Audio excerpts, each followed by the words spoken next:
Meanwhile, the Democrats are gearing up for 2020, and they are very, very much in love with a particular set of candidates. Joe Biden apparently wants to make a comeback at age 83. He's actually going to be 78, I guess, in 2020. And he says that President Trump's immigration policies make him ashamed. About these poor kids on the border. Can I just ask you then, I mean, how does that make you feel? If you and your administration... Shame. Ashamed. Makes me feel ashamed. I really mean it. I mean, it's and I'm proud of the response of the American people, Democrat and Republican. This is not America. This is not who we are. Okay, so this is going to be Biden's routine. It's not who we are routine is going to come back with a vengeance.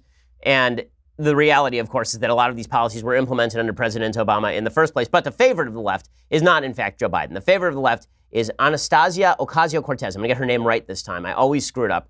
And I'm not sure why that is. It's just a very long name.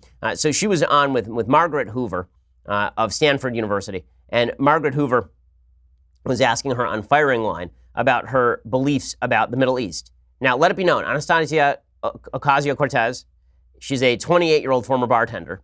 She has her degree in international relations. So watch as she begs off the question because she doesn't know where Israel is, doesn't know where the Palestinians are, and thinks that screaming occupation into the air means something. Watch this is amazing. What people are starting to see, at least in the occupation of Palestine, is just an increasing crisis of humanitarian condition. You use the term the occupation of Palestine. What did you mean by that?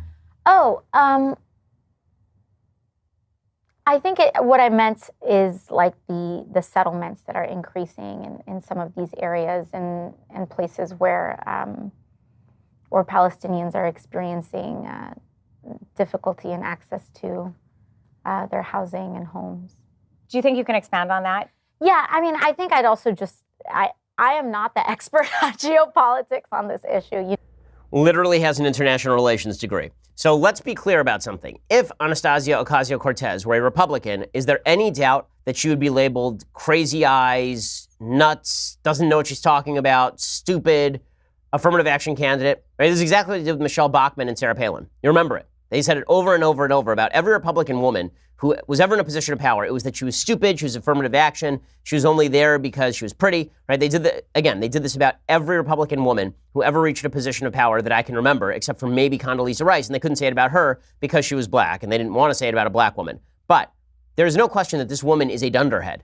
It does show where the base of the Democratic Party is, though. If she says occupation over and over and over and doesn't know what the occupation is, doesn't know what she's talking about, has no clue, and then begs off the question, and gets away with it, it shows you that the base of the Democratic Party is anti-Israel. It also shows how radical the base of the Democratic Party is.